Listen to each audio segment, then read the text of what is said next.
আজ দিনের শুরুটা যেমন তেমনভাবে শুরু হলেও দিনের শেষটা কিন্তু অনেক সুন্দরভাবেই কেটেছিল। তো হ্যালো এভরিওয়ান, জিতুস মম কিচেনে তোমাদের আবারও স্বাগতম। তো এই অতিরিক্ত গরমে কিন্তু একদমই আমার মশলা জাতীয় খাবার খেতে ভালো লাগে না। তো তোমাদের দাদাও খুবই তেল মশলার খাবারটা অ্যাভয়েড করতে চায় গরমে। এই জন্য কিন্তু বেশিরভাগ রান্না কিন্তু আমি সবসময় গরমের চেষ্টা করি যে একটু লাইট জাতীয় খাবার রান্না করার জন্য। তারপরেও কিন্তু ছেলে আবার কিন্তু একটু মানে তার একটু ভালো খাবার ছাড়া একদমই পছন্দ হয় না। এই জন্য কিন্তু মাঝে মধ্যেই আবার একটু রান্নাও করতে হয়।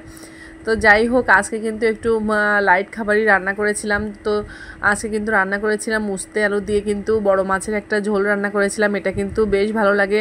অনেকেরই একটা ভুল ধারণা আছে যে বড় মাছ হলেই অনেক মশলা বা তেল ব্যবহার করে রান্নাটা করতে হবে, না হলে খেতে ভালো লাগবে না। সেটা কিন্তু একদমই না। তোমরা কিন্তু গরমে এই খাবারটা তৈরি করে খেতে পারো। এটা কিন্তু খুবই ভালো লাগে। এটা আসলে শরীরের জন্য যেমন ভালো আর মুখেও খুবই রুচি লাগে। গরমে আসলে তেতো আর টক এই দুইটা জিনিসই কিন্তু মুখে খুবই ভালো লাগে। তো এদিকে কিন্তু শাশুড়ি মা আগের দিন তোমার আমার দেওরের বাড়িতে কিন্তু কাঁঠাল হয়েছিল, এঁচোড়।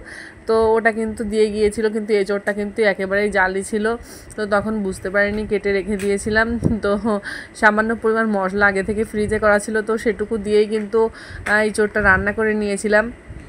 কিন্তু এঁচোড়টা রান্নার পরে দেখতেছি যে এঁচোড়টা আসলে একটু কষ টাইপের লাগতেছে, মানে একেবারে অতিরিক্ত জালি বা ফুলো যেটাকে বলা হয় ওটা থাকলে যেরকম হয় আর কি। তো তারপরে কিন্তু দেখতেই পাচ্ছ যে আমি কিন্তু উস্তেগুলোকে ভেজে নিলাম। উস্তেগুলোকে ভেজে নিয়ে কিন্তু কড়াইতে একটু তেল দিয়ে নিয়েছি, আর তার ভিতর কিন্তু গোটা জিরে দিয়ে দিলাম। আর তার ভিতর কিন্তু আমি দিয়ে দিব আগে থেকে কিন্তু কেটে রেখেছিলাম পেঁয়াজ আর ঝালটা, সেটা অ্যাড করে দিলাম। এখানে কিন্তু আমি এক্সট্রা কোনো মশলাই ব্যবহার করব না। তারপরে কিন্তু আমি আলুগুলো অ্যাড করে দিয়েছি এবং পরিমাণ মতো হলুদ এবং লবণটা অ্যাড করে দিলাম। এখানে কিন্তু দেখতেই পাচ্ছ আমি তেমন কোনো মশলাই ব্যবহার করিনি। তো শুধুমাত্র পেঁয়াজ ঝাল দিয়েই রান্নাটা কিন্তু আমি করতেছি। তো কিছুক্ষণ নাড়াচাড়া করে তারপরে কিন্তু আমি এখানে জলটা অ্যাড করে দিব।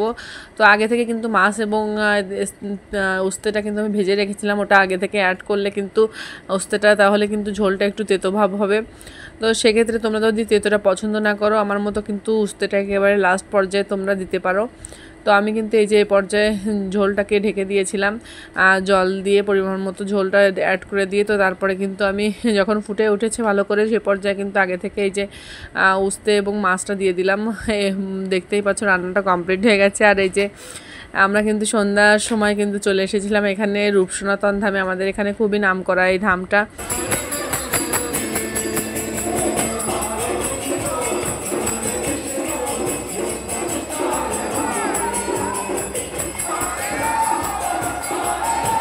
তো ওখান থেকে আসতে আসতে কিন্তু বেশ রাত হয়ে গেছিলো। আর গতকাল যেহেতু শুক্রবার ছিল, শুক্রবারে কিন্তু একটু মানে ভালো মন্দ খাওয়া দাওয়া না করলে হয় না। তো সকালে যেহেতু একটু নর্মাল খাওয়া দাওয়া হয়ে গিয়েছিলো, তোমার দাদা বললো যে তাহলে একটু রাত্রে একটু চিকেন ফ্রাই করো।